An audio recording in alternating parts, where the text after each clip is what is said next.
praises, all praises, all praises to him, or the Spirit that moved across the water, even the I am, so that the Spirit is said to be identified unto Moses. Yes, and then other various names in other languages is the Spirit identified, but we call him Creator. We call him I am that I am. Yes, the one that dwells alone, the one that is alone. There is no other power besides this power. And to understand it and know what this power is all this power asks of us. Well, good morning, good afternoon, good evening. You're walking with Mr. Clay. I am Mr. Clay. And we thank God for those of you that have been with us since the beginning, and those of you that have been here and there's about and viewing. And we thank God for those of you who have just subscribed, as well as those of you that are contemplating subscription. Like, share, and subscribe. Yes, all praises to the Most High. Yes, and we're in the book of Isaiah, chapter 28. Yes, I made an error on the other day. I deemed it chapter 28, but we're going to say chapter 28 correction in the title of this one. But either way, as far as the number of the chapter. And as I said before, we're in a time where the Most High is about to cause a new power to arise. Not God, but a new system. A system that lets a country be a country and a people be a people. A system that wants nothing but to trade and help. Yes, there's nothing perfect about every system, but it's better than the old one. To be correct, some of us will have to go through a lot because of the greed of those of the old system. Yes, many countries and peoples have suffered and died under the old system, which basically has shown itself as a dictatorship, as one that would not share the wealth in order to get wealth. This is called trade. It's hard to trade within your own country or within your own city and then expect to be, should I say, prosperous or rich, but to trade throughout all the world. And it calls for competition. Yes, it does. This is only fair and fair trade. Yes. Even in Solomon's time, did Solomon trade? He traded with Hiram. He traded with different peoples. And they traded fair. Therefore, they had peace. It was not, I would trade with you on said condition, but it's, hey, you do what you want to do. I have nothing to do with you, but I have this to sell you if you give me that. Or you give me this land for this commodity. And I will employ your people. And I will process this commodity. See, this is fair trade. The other one is dictative trade. It's on a system of mostly, should I say, how would they put it, monopoly. Yes. And the other system uses war. Yes, uses war and everything else. But either way, that was just one thought. Another thought is Boaz. I jumped way over the river, didn't I? But either way, Boaz, men, to keep your, should I say, standing with the Most High, you have to be careful about the women that you choose. Yes, many of us have made big errors. You know, the woman seems so good, seems so fair. I mean, in every way, so fair. But the fact is, she used her wiles and crying as a little girl or something like that to win your heart over to what Delilah did to Samson. Yes, Samson. Many of us have gotten a Delilah rather than getting Samson, a woman that drains us of our power.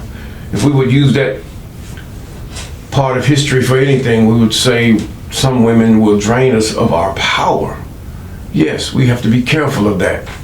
even in times like today, which the pagans say that it is this other God's day. In other words, when they say saint, they mean another God. Yes, it's basically idolatry. There's nothing, and the only people that chose this man to represent this day or this idol were of a certain hue, just one certain people. There are no other saints but those. You don't have any Chinese saints. You don't have any, should I say, Middle Eastern saints. You don't have any African saints, nor indigenous American saints. Indigenous, you have to be careful of America, because when you say the word America, you have to say, they say Americas, but when they say America, they only mean a certain people, a certain status of people. That's it. It has nothing to do with any other American. There's South American, there's North American. Which American are you? There's U.S. or United States of America, and then there is Canadian America, Canada America. Yes, as far as the continent is concerned. No, you're not an island by yourself that rules everyone. It's not, it doesn't go that way. Now, the Boaz was a fair older man. I would say he was he was a cousin or to Ruth, or Naomi. I mean, to Naomi. And Boaz was wealthy, and he had many servants or workers. He owned a company. This is the way you had to watch the wording of these translators, because they're doing it at the thought patterns of a certain people, Romans and Greeks. They were employees. So he employed Ruth. And Naomi was saying, he's part of our people. And so you have to realize, what did Naomi do? She says, well, Ruth did. She said to Naomi, your people will be my people. My God will be your God.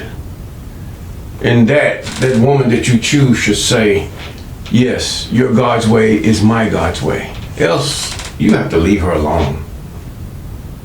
Because she's going to do nothing but what Delilah had done to Samson. Drain you of your power, period. Regardless of how good or moralistic she acts, she has a pagan air about her. And we as the children, or those of us who follow the way of the commandments, statutes, and ordinances and laws of the Most High, have to adhere to only, if we can, the 3 seasons in the year that the Most High have prescribed. You will find that in the book of Exodus chapter 20. Now, those are the only seasons that we have that we should rejoice and acclimatize or get used to it. Some of us, we so used to this pagan practice. The Valentine's Day, the Christmas, the New Year's, the Halloween, the Mother's Day, the Father's Day. All these days are in, should I say, commercial control to put things upon your mind, even commercials and everything that you watch, to get you to buy certain things, to get you to feel a certain way. Your neighbor gets one and your wife gets jealous of the neighbor, or it's just such a, or the husband of a certain wife just boasting what he did because he has the money to do it. You may have the money, you may not, but the fact is that we follow God's way. We follow the way that the Most High have given to Moses to give to the children of Israel to be an example before the world. But as I said before, they failed. But we must not fail. Pick yourself up and keep going. Now, Isaiah chapter 28. Woe to the crown of pride. Remember we had read about the Leviathan, not only in Job, but in the 27th chapter, the Leviathan. The Leviathan was a creature of very great pride, as the I Am described him in the book of Job. So now we get to the point after the I Am gives Isaiah this vision. He goes to, woe to the crown of pride. Who is the crown of pride? Is Leviathan would be pride itself, wouldn't it? I mean, in so many words, yes. Then he said, to the drunkards of Ephraim, whose glorious beauty is a fading flower, which are on the heads of the fat valleys of them that are overcome with wine. These are the loud talkers. These are the ones who think because of their loud talking and their monies and all the things that they have advantage over the people, which in turn they might and they might not. It's just a boastful way that they do things and getting drunk and bragging, braggadocious people. Behold, the I Am has a mighty and strong one, which has a tempest of hail and a destroying storm, as a flood of mighty waters overflowing shall cast down to the earth with the hand. Maybe they got this as when he say, I saw Lucifer coming down out of heaven as lightning. This could be it, but either one. And then he said, the crown of pride, the drunkards of Ephraim, shall be trodden underfoot. In other words, your proud ones, I'm going to destroy them. That Leviathan, he has more pride than the proud. So the crown of pride of the drunken of Ephraim shall be trodden down. It would only make sense to me, I suppose. Maybe you need to investigate this a little bit more to understand and come up with your own understanding of this. Yes, pride. And the glorious beauty which is on the head of the fat valley shall be a fading flower as the hasty fruit before the summer, which when he had looked upon it, he seeth, yet it is in his hand, he eateth it up. Yes. In other words, I'm going to destroy this. Whatever makes you drunk is going to be gone. In that day shall the I Am of hosts be for a crown of glory and for a diadem of beauty unto the residue of his people. Why? Because they will respect the Most High to a point where some call it fear, to the point where they obey and they master pleasing the I Am through the I Am's commandments, statutes, ordinances, and laws. Yes, for a spirit of judgment to him that sitteth in judgment, and for strength to him that turned battle to the gate. Yes, in other words, they're going to return back to the law, statutes, commandments, and ordinances. And because of that, they're going to adhere to the laws. Yes, and even in battle, the Most High will give them strength. Now, but they also have erred through wine and through strong drink and out of the way. Does that mean that wine is a sin and whiskey is a sin? No, it doesn't mean that. They have done in excess. They have done to loosen their tongue in order to sin with their mouth and with their actions. Yes, this is what strong drink and wine can do if done in excess. And over a certain time, it can destroy you. Now,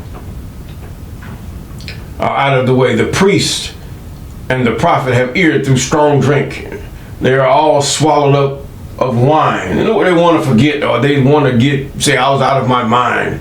Never excuse a man that is drunk. He's only acting out what's in his heart. Period. They are out of the way through strong drink. They err in vision. They stumble in judgment.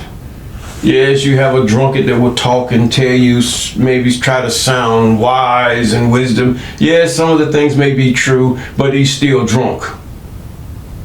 Because at some point, what he says, although it sounds good, will veer, or should I say deter, or detour from what is true. He says, now, for all the tables are full of vomit and filthiness. This was excess of drinking, excess of drunkenness. However this drunkenness is, it was excess, so that there is no place clean. The things that they've done because of their drinking, because of their boasting. Whom shall he teach knowledge? And whom shall he make to understand doctrine? Or the I am. Whom shall the I am teach knowledge? And to whom shall the I am make to understand doctrine? Them that are weaned from milk and are drawn from the breast. Yes, this usually is a toddler. Yes, and you would hear a lot of religious factions. Oh, you still on the milk, you still on the milk. There's some that's still on the milk just as wise as those who have been weaned from the milk. Because what? They practice that which they hear. Yes, for with his stammering lips and another tongue will the I am speak to this people. From another people, is what he's saying. The I am will speak. To whom he said, this is the rest wherewith ye may cause the weary to rest. This is the refreshing, yet they would not hear. But they had to hear from strangers. But the word of the I am was to them precept upon precept. Listen. It was just blah, blah, blah, blah, blah, blah, blah, blah, blah. Precept upon precept, line upon line, here a little, there a little. In other words, skipping scriptures, going to this and that and trying to prove a point. That they might go and fall backwards and be broken and snared and taken. Yes, you hear some of the people talk about precepts. Oh, let's get the precept for this. No, let's get the context of it. Let's hear the whole matter. Let's hear the whole thought of what it's saying, not the thought that you make up through snippets of scripture and snippets of chapters or whatever. Or snippets trying to compare and make a doctrine of your own. But I read from the Bible. Who cares? What was the thought of the one that said that particular verse? What was his thought? What was the thought that the Most High put in the mind? What came from the mind of the I am to that prophet in that book? What was the mind of the I am? What was the context of what the I am was saying? Is what we must understand and know. Then we will understand and know the Most High. Instead of hear a little. Even your pagans that constantly curse and mock at God, and that they do it through false prophets. They do it through your Christians and Islamic leaders who so proudly convey falsehoods. Now, wherefore hear the word of the I am, ye scornful men that rule this people which is in Jerusalem. Because ye have said, we have made a covenant with death, and hell are we at agreement. When the overflowing scourge shall pass through, it shall not come unto us, for we have made lies our refuge. You love the lie of Jesus. You love the lie of Yahushua. You love the lie of Yahusha. You love the lie of this rock you go and pay pilgrimage to. You love the lie of an angel Gabriel talking to a man who cannot read. Even it was an Afrocentric man that had wrote your language, had given you the alphabet of your language.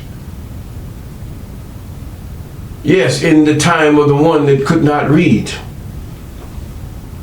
or could not write. Whether he could read or not, I don't know. But there is a dead cat on the line there, because the angel Gabriel was given a certain task in the book of Enoch, and you must investigate that. Now, many will not, for their pride and their position among the people in both instances, they will not go further. Even though it might be found what you're saying is true, these people will not, because of their social status, their leadership status, and they don't want to be found to lose followers. It's the way it is. It's the way it is, period. Now, Let us begin again. He says, wherefore hear the word of the I am, ye scornful men that rule this people which is in Jerusalem. Yes, religious folks. Why are you thinking that other Jerusalem, you got a mosque and you got your, should I say, your false Jews, and then you got your pagan Christianity?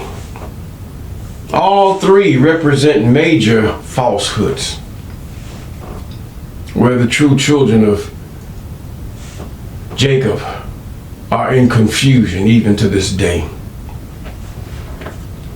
Yes, because ye have said, we have made a covenant with death and hell in agreement, and shall pass through it, and it shall not come to us, for we have made lies our refuge, and under falsehood have we hid ourselves. Yes, you hid yourself under falsehood, and those that I've just explained are the falsehoods. Therefore, thus saith the I am, I will lay in Zion for a foundation, a stone, a tried stone, a precious cornerstone, a sure foundation. He that believeth shall not make haste, shall not be quick. Haste shall not be quick to do something. What are you talking about, Most Holy One? Judgment will I lay to the line. You hear some of the Christians, oh, the plumb line, the plumb line. And righteousness to the plummet. And the hail shall sweep away the refuge of lies, and the water shall overflow the hiding place. And your covenant with death shall be disannulled, and your disagreement with hell shall not stand, when the overflowing scourge shall pass through, when ye shall be trodden down by it. Now, he said, now we're still looking at this verse, should I say 16, which they say is your Jesus, your Yahushua. Let's keep going. For the time that it goeth forth, it shall take you. For by morning it shall pass over, day by day, and by night it shall be a trouble only to understand the report.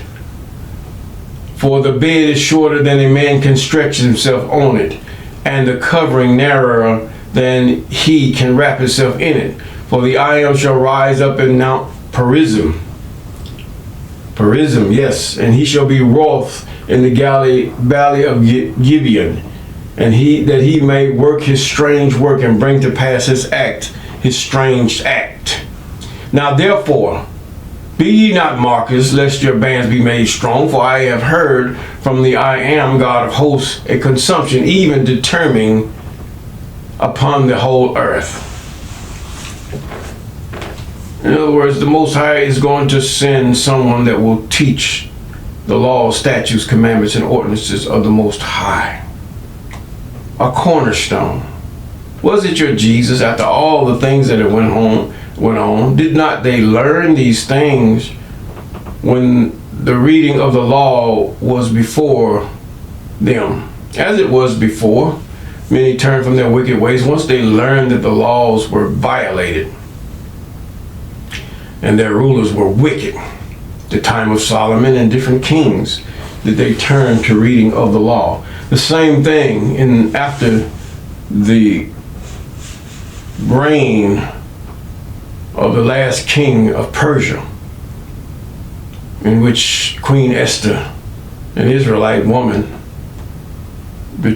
had married or became his wife.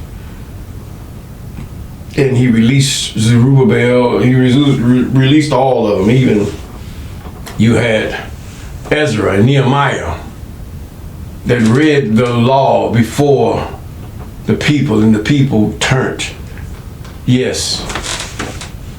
None mocked. There were those that had mocked, that were already in the land. They have had a mixed perception of what the Most High wanted. They were a mixture of Israelites and strangers. Now, give ear and hear my voice. Hearken and hear my speech. Doth a plowman plow all day to sow? Doth he open and break the clods of his ground? When he had made plain the face thereof, doth he not cast abroad the fitches, and scatter cumin, and cast in principal wheat, and appointed barley and rye in their place? For his God doth instruct him to discretion, and doth teach him. Yes, this is the best occupation you can have. A farmer. Yes, of all the occupations, technologically advances, the best occupation of them all, because everyone will get hungry. Period.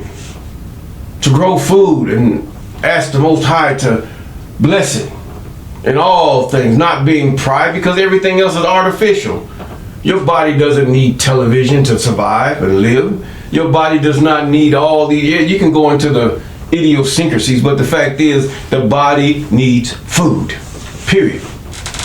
So, for the fitches are not threshed with a threshing instrument, neither is a cartwheel turned about upon cumin, but the fitches are beaten with a staff, and the cumin with a rod. Bread corn is bruised, because he will not ever be threshing it, nor break it with the wheel of his cart, nor bruise it with his horsemen. This also cometh forth from the I am, which is wonderful in counsel and excellent in working. So Isaiah is talking about the coming deliverance that shall be brought about through the Most High's dealings in Persia with the king of Persia. After the king of Persia have subdued all the nations that have come against, that he have used to chastise Israel, Israel is ready, at least most of Israel is ready to receive what the I am is about to do, just like the I am have done in Egypt, just like the I am have done in different parts of the judges when they begin to cry unto the Most High because of their foolishness, seeing the era of their foolishness, and every other era, back and forth, to follow, be ready to follow anything that has something that is pleasing to the eye and tickling the ears and even itching of the nose. Yes. This also cometh forth from the I am, which is wonderful in counsel and excellent in working. The Most High, how does the Most High plow up your fallow ground? Through war, through conquest. You've done it in slavery. He's done it in Jim Crow. He's done it in redlining. He's done it in all these things that you might turn to the Most High, not in your Christianity or your so-called New Testament stuff, but to the one and only God that exists, the creator of all things, that is, who have even charged these angels that they should worship only one. Then they lied in the Old Testament talking about how all the angels worship Jesus. This is blasphemy. That is blasphemy. We were so blinded. I was so blinded I could not see these things. But now we see what the Most High is talking about.